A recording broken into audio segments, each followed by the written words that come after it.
You came for this? For this crystal corruption? Interesting. Yet another fool trying to challenge fate. This is not an ordinary disease, it is a curse. Peace in the sanctuary flowed from the roots of the sacred Banyan. Kiko and Buddy were no longer wanderers. They were guardians. Kiko's step was still light as a whisper. She would patrol the cliff edges, her flame point fur a streak of fire against the morning light. Buddy in turn used his gentle strength to help rebuild. He would patiently move fallen logs for the prairie dogs. In the evenings, they would rest on the highlands, watching the sunset paint their new home in hues of gold and crimson. Only Achan, the wise elder, felt it, as if in the farthest reaches of the world, something was stirring. The crisis began not with a roar, but with a flower that should not have existed. Kiko was exploring a new meadow when she was drawn to it. There, at the very tip of a petal, was a tiny crystalline purple vein. She didn't know it, but she was looking at the prologue to an apocalypse. It moved like a silent plague. A single leaf would crystallize in seconds. A young squirrel, driven by curiosity, touched a patch of infected grass with its forepaw. Instantly, its paw began to crystallize. The shriek of terror that tore through the sky was the first crack in the golden season. The animals gathered anxiously beneath the sacred banyan. They all looked to their only hope, Achan. The elder's face was carved with a gravity Kiko had never seen. He moved slowly to a plant that was already half consumed by the blight. He raised his foreleg and pressed it against the grotesque purple crystal. There was no miracle. The golden light touched the crystal and was instantly devoured. Achan went rigid. He slowly pulled back his foot, staring at his own limb as if it had betrayed him. Hope was shattered. A wave of desperate cries rose from the crowd.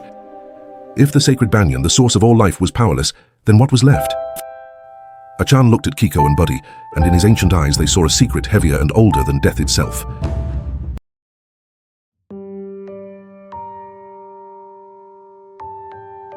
Achan said, "Before our history was forgotten, humans lead us to fight.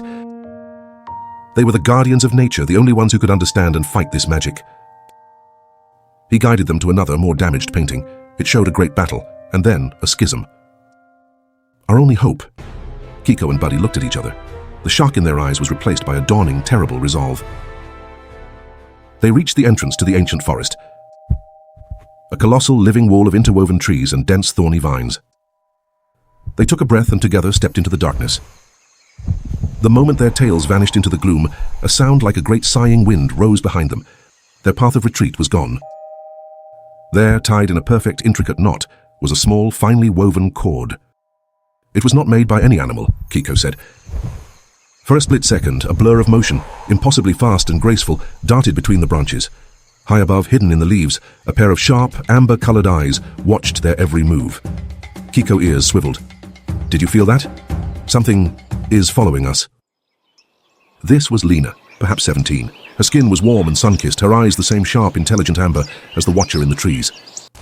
Buddy, focused on the canopy, took a step forward. Clack. The sound was sharp, unnatural. Buddy yelped in pain and surprise.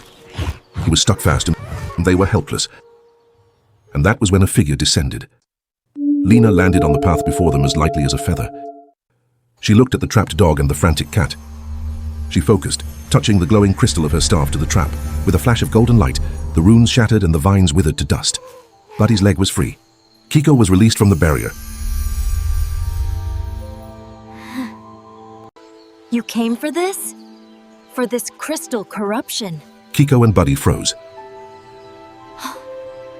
I know what you're looking for, and I am too. Kiko and Buddy understood. This girl was not a threat, she was a guardian just like them. Interesting. Yet another fool trying to challenge fate. This is not an ordinary disease, it is a curse. "I've been fighting it my whole life," Lina said, her voice softening for the first time. The long-held loneliness in her eyes was painful to see. "I thought I was the last one." The alliance of cat, dog, and human was forged. Lina unrolled the ancient faded parchment map. Together, only together can we find the cure. They were unaware their quest was already being observed. Foolish alliance. In her dark lair, the powerful witch Marana watched them with cold amusement.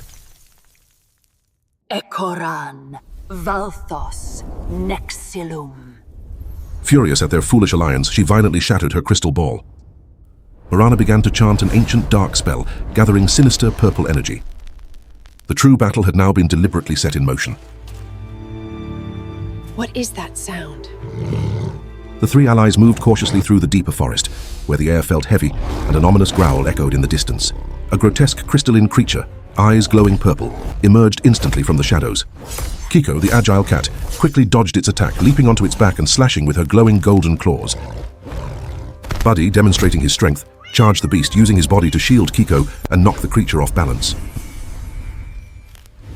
By the ancient light, I command thee to dust. Lina swiftly produced a silver charm and chanted an ancient spell, thrusting the artifact forward to unleash a powerful surge of golden energy. Struck by the blast, the weakened crystalline foe began to crack, crumble, and let out a pained shriek.